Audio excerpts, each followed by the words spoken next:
tonight I am excited. We have a special guest here with us tonight. This young man has been around for a long time. You wouldn't believe it.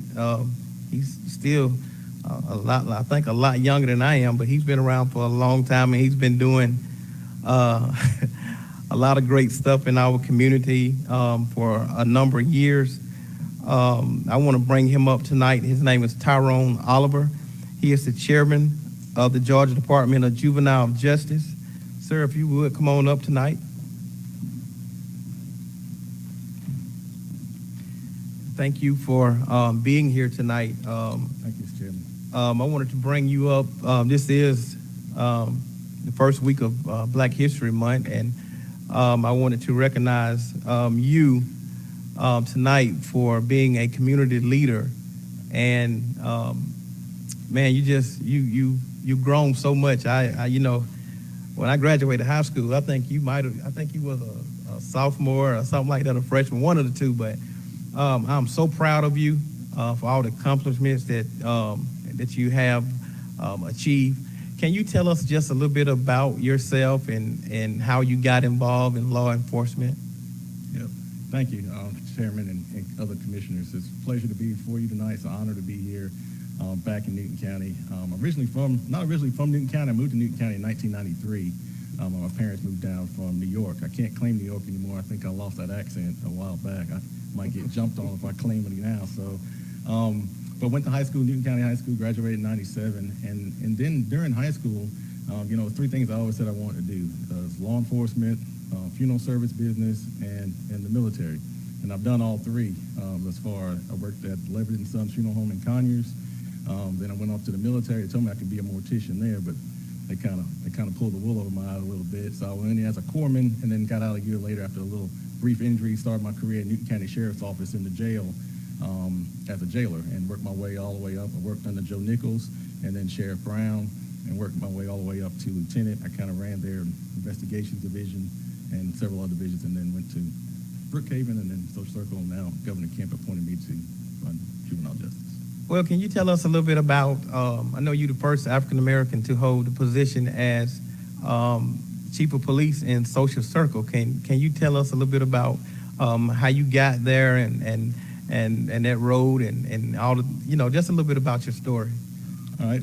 Social Circle was kind of unique. I was at City of Brookhaven. I was one of the first 5 hired at the City of Brookhaven to kind of get that police department and get that city started. And stayed there 2.5 years, and then the police chief job came up in Social Circle, and I applied. I was moved back here in Newton County.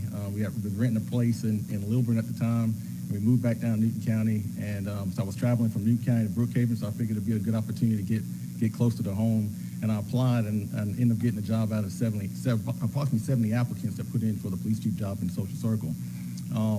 And didn't realize at the time until I got there, and a couple of members of the community and from Walton County mentioned to me that I was the first African-American chief in not only in Social Circle, but in Walton County. Yeah. There hadn't been any other African-American people that held that high of a position inside of Walton County. So I was kind of taken back by that, but we did a lot of good things down there. I was there 3.5 years. I was also designated as a deputy city manager for the city of Social Circle, and right toward the end of my tenure there, and then before I got appointed to juvenile justice. Wow, that's awesome. Now we do know. I know that you have an office here in Newton County. I know you utilize some of the space over at R.L. Cousins. Can you tell us a little bit about the footprint that you have here in Newton County, please? All right, the footprint we have here in Newton County, we have a community office here in Newton County, which is at R.L. Cousins School. I think it's been here I think we've been in that building for, I know, well over 20 years, wow. Easy. The manager down there, she runs a good office, but that's one of 80. And so DJJ, we have about 80 community offices that we serve across the state of Georgia, which we take care of our probated youth in the state of Georgia. And we have approximately 10,000 youth that we serve in the community. And we have 25 juvenile detention centers across the state, which we house approximately about 900 to 1,000 on a daily average. And our budget kind of runs between, right now we're still in legislative session, but we don't have any cuts, knock on wood, about $325 million budget and 3,100 employees. Wow. And I know you push for time, and I'm not gonna No, hold you good. long. I know we push for time. So, can you tell me what is a day like in the commissioner's life? Can you tell us that? Probably like many of yours, just busy. When you got over 3,000 employees, 25 facilities spread out across the state, 80 community offices spread out across the state, juvenile offenders that we have to ensure that their safety and well-being are taken care of, as well as our employees, the safety of the community. So you can imagine there's a lot of meetings, a lot of strategizing, a lot of trying to move that needle forward as it relates to juvenile justice. My main goal here when I came and when the governor pulled me into his office when he appointed me, he wanted to make sure that we not only hold these youth accountable, but we also provide them opportunities so they can succeed, to give them second chances in life. And so during the tenure here, that's kind of what my focus has been, is providing our young people with opportunities, with partnerships, with our reentry as far as jobs is concerned. So we spend a lot of time on making sure we connect them with resources out there in the community, partnering with different communities. And hopefully here in this year in 2021, we bring a lot of stuff here to Newton County to help these at-risk youth to stay out of the juvenile justice system and the court system as well. Wow, that's awesome. That's awesome. So I want to make sure everybody had a chance to hear that. So the governor appointed you. What was that like? Governor Kemp appointed me. Actually, it was kind of a unique story. I was moved from my house on 36 to my house that we're living at right now in Surrey Chase in Newton County.